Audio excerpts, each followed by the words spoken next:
You said you saw literally hundreds of unidentifiable flying objects. Yes, they were flying quite high. How high we couldn't tell because we couldn't get anywhere near their altitude.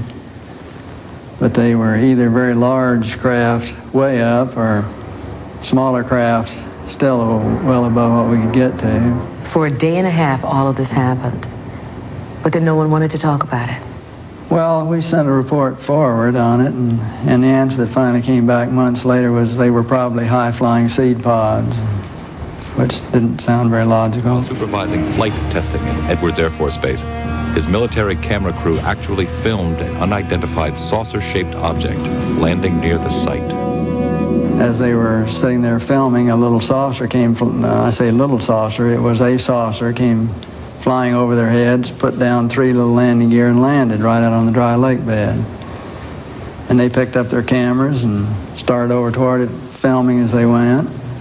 And when they got in fairly close to it, it lifted up, put the gear back in the wheel wells, tipped up, and took off at a great rate of speed.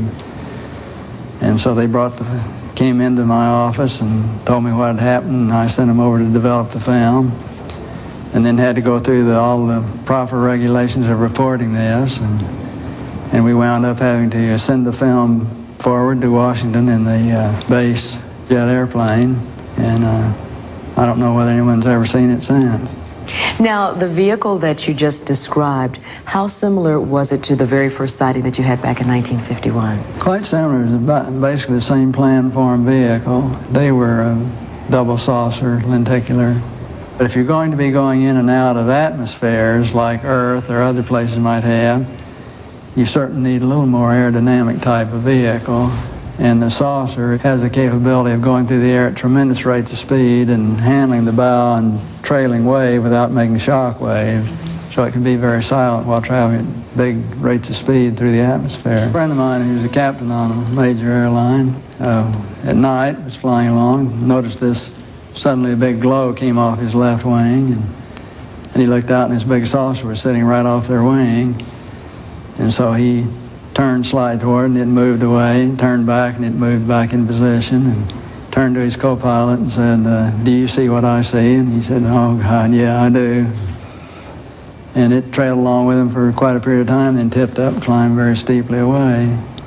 Was on Jim McDivitt's Gemini 7 mission, where they saw this glint of something metallic off in the distance, and he reported, and nobody had it listed on the ground, so he tried getting a picture of it, but the sun, unfortunately, was glinting off of it so bright. All you got is just a glint.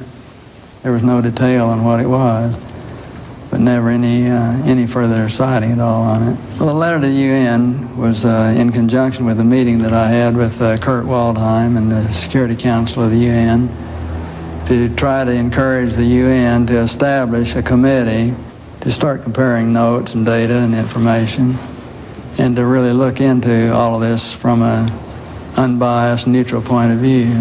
Here's a quote from your letter. I believe that these extraterrestrial vehicles and their crews are visiting this planet from other planets and are obviously a little more advanced than we are here on Earth. And are you saying that's exactly why governments have been trying to keep this information private, because of that obvious advancement? Very possibly, right.